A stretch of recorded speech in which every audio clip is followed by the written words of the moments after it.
Broadstreet Radio. The following are the headlines for the news update this morning, the 16th day of the month of September 2021. FEC approves 38.4 billion naira to complete road projects in 5 states. You are all jokers. Presidency slams Yoruba Nation agitators over UN protest. 2023. Jonathan speaks on defecting from PDP to APC. And in business, Nigeria's inflation drops 5th consecutive month. Nigerian bourse closed positive as market capitalization grows by 24.92 billion naira. Exchange rate gains marginally at official market as crude oil prices rises above $75. Good morning. Welcome to the news update from your number one business radio, Broadstreet Radio, in association with Automedics Autocare Limited, Ajao Estate Branch, and Dependable Securities Limited. I am Atosi James Chuku, and the news in full after this message from the Assemblies of God Church, Lagos Mainland District. In the book of Genesis, Jacob built an altar and called it El Bethel, because God appeared unto him. Assemblies of God Lagos Mainland District presents Shekinah 2021 Annual Convention, tagged El Bethel, the Abode of Divine Disclosure. Host, Reverend Dr. Emmanuel Awaze. Outside of the cross is foolishness. Come and experience the awesome presence of God as we gather from the 15th to 18th of September 2021. Ministry, Reverend Ayemu Pamugo, Reverend Among Dr. all the Anthony things that Akinye, God wishes for his people, Pastor Ebenezer Onyi, and other anointed ministers of God. Venue, 111 Clerk Street, Surulere, Lagos, Nigeria. Get ready for the better experience. Welcome back. The news in full.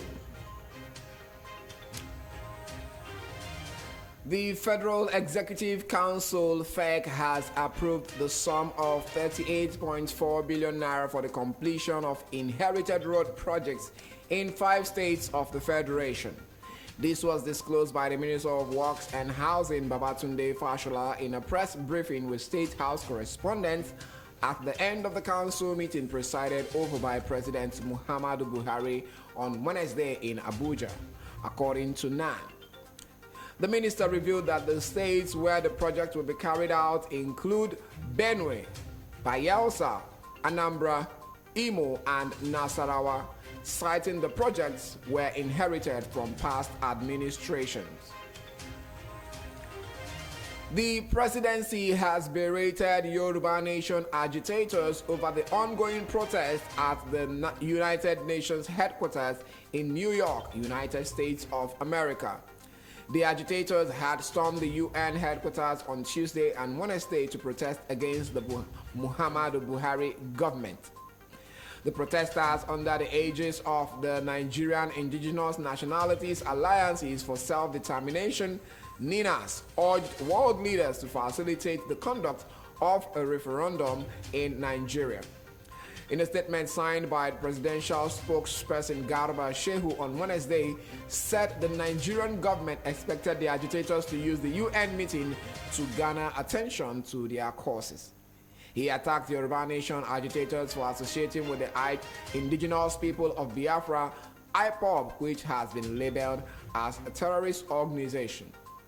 Shehu stated that no one can take the Yoruba Nation agitators seriously if it continues to associate with IPOB and ESN.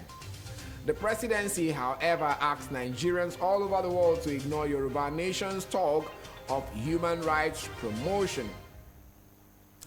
The Speaker of the House of Representatives, Femi Gbajabiamila, has denied comparing IPOB members and Yoruba Nation agitators to Boko Haram terrorists.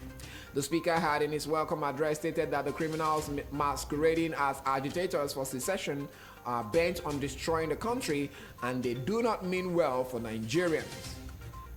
While stating that such criminals are no different from Boko Haram, Gbajabiamila added that the government will not allow them to take the country down to the path of destruction. In a statement by the Special Advisor on Media and Publicity to the Speaker, Lanre Lasisi, Gbajabiamila pointed out that no name was mentioned in his address.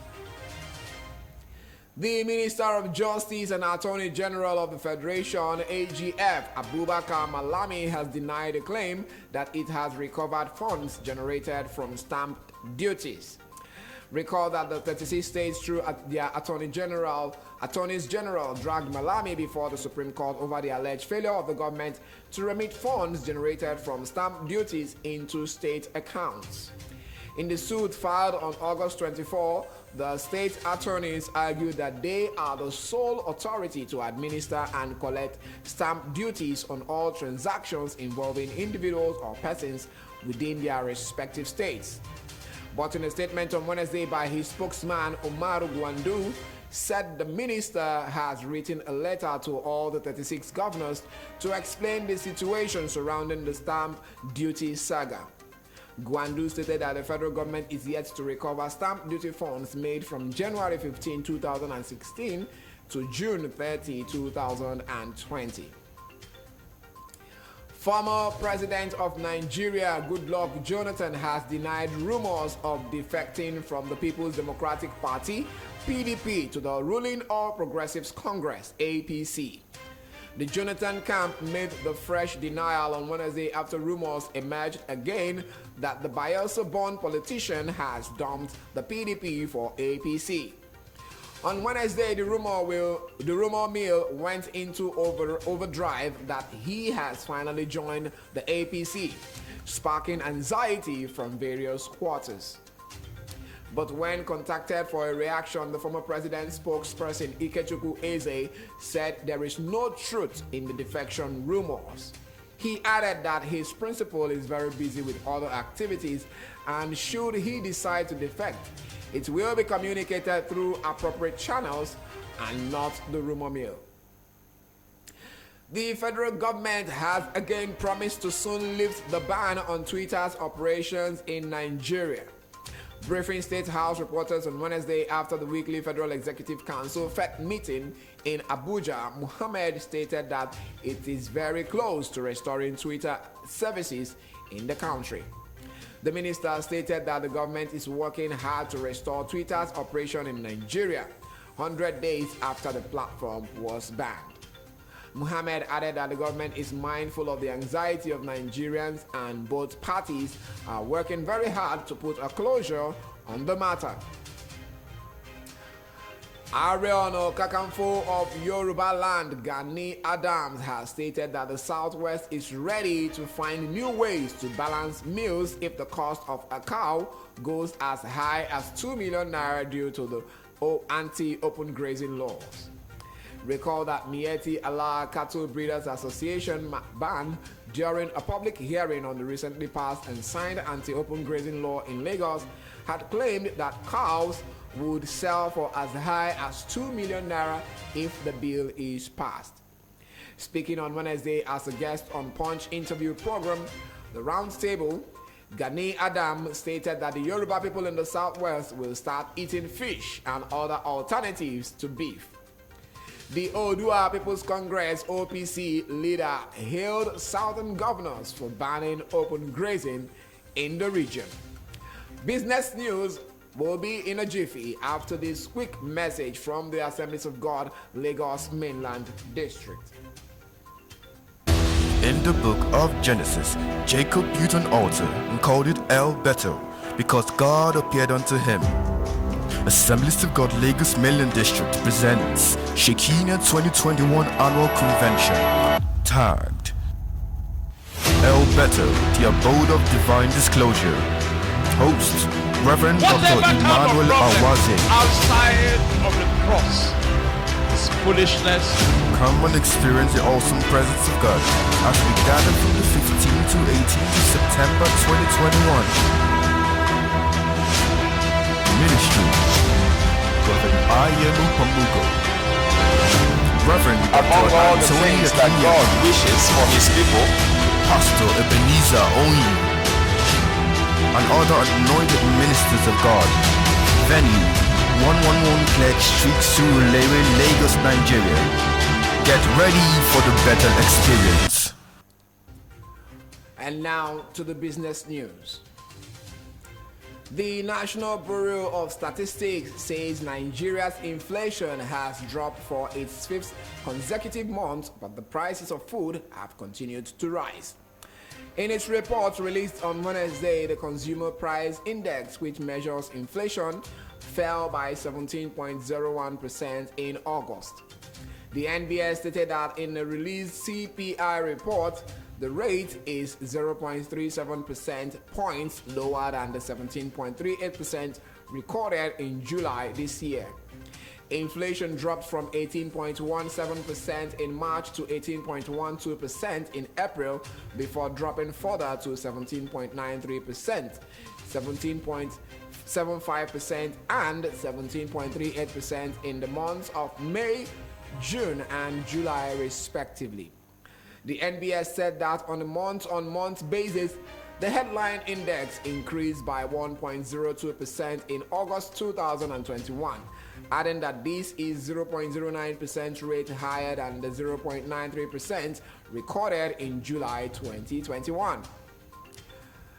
Petrol now sells for between 200 naira and 220 naira per litre at the independent marketers' service stations in Nsukka. The hike against the official pump price of 162 naira per litre started about a fortnight ago. It has been attributed to the scarcity of the commodity in the town and its environs. Some residents of the town expressed worry over the price hike on Wednesday.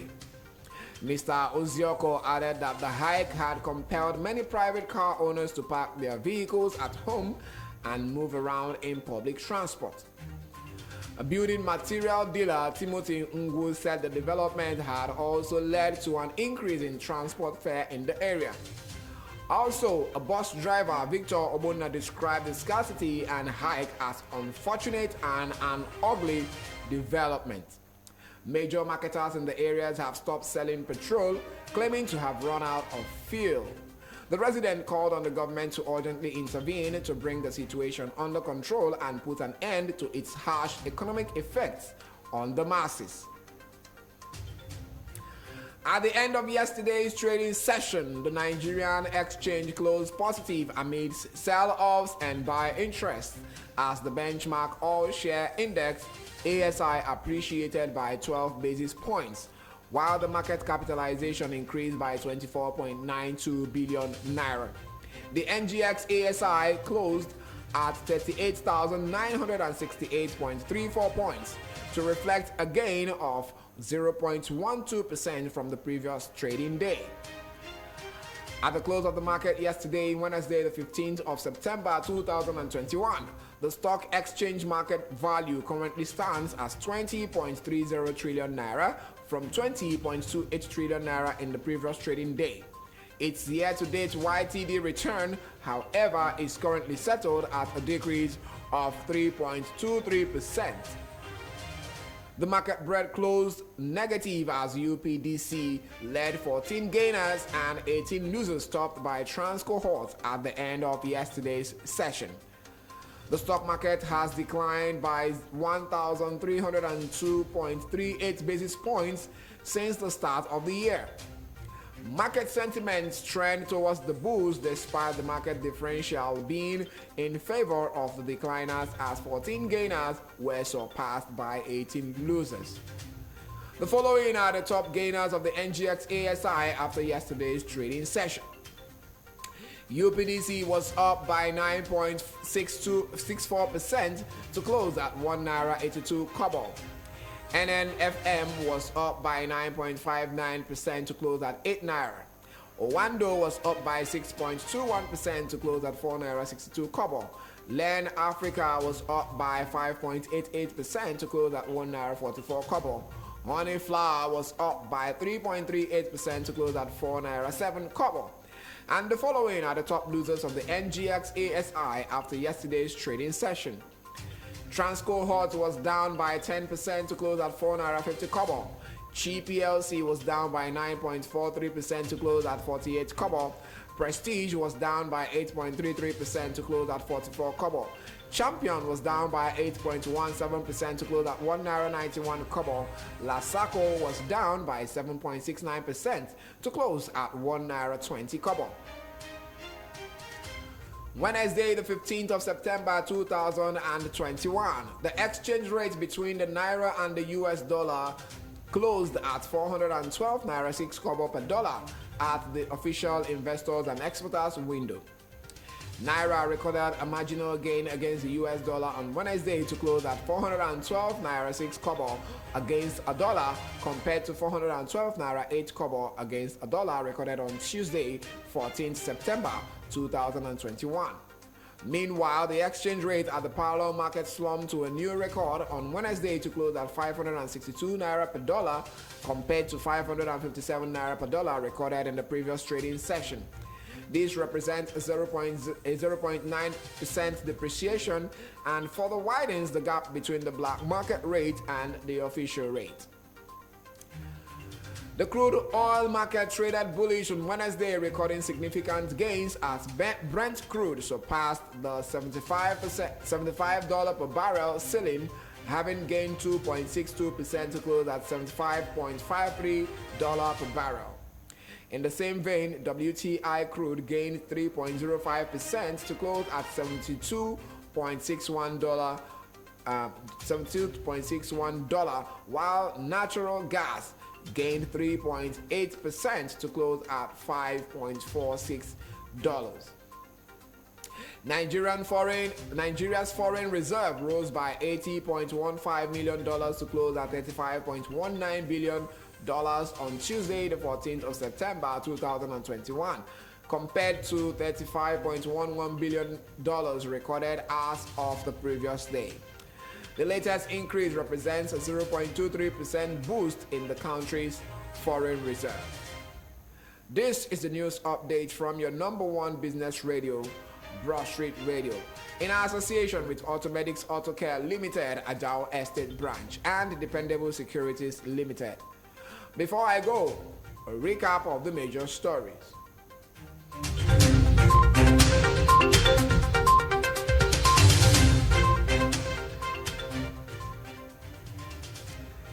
FEC approves 38.4 billion naira to complete road projects in 5 states. You are all jokers. Presidency slams Yoruba Nation agitators over UN protest. 2023, Jonathan speaks on defecting from PDP to APC. And in business, Nigeria's inflation drops 5th consecutive month. Nigerian bourse closed positive as market capitalization grows by 24.92 billion naira. Exchange rate gains marginally at official market as crude oil prices rise above $75. Enjoy the rest of the day. I am Atusi James Chuku, and you are listening to your number one business radio, Broadstreet Radio. Do well to follow us on all our social media platforms. Follow and like our page on Facebook at Broadstreet Radio NG. Join the conversations on our Instagram handle at Broadstreet Rad. Subscribe to our YouTube channel at Broadstreet Radio NG on YouTube. Our website is www.broadstreetradio.com. The WhatsApp line you can reach us in the studio is 0809-791-0074. It's still Broadstreet Radio, your number one business radio. Still up is a newspaper review with Samosinachi and Eze. Don't go anywhere. We'll be right back for the newspaper review. It's still Broadstreet Radio, your number one business radio.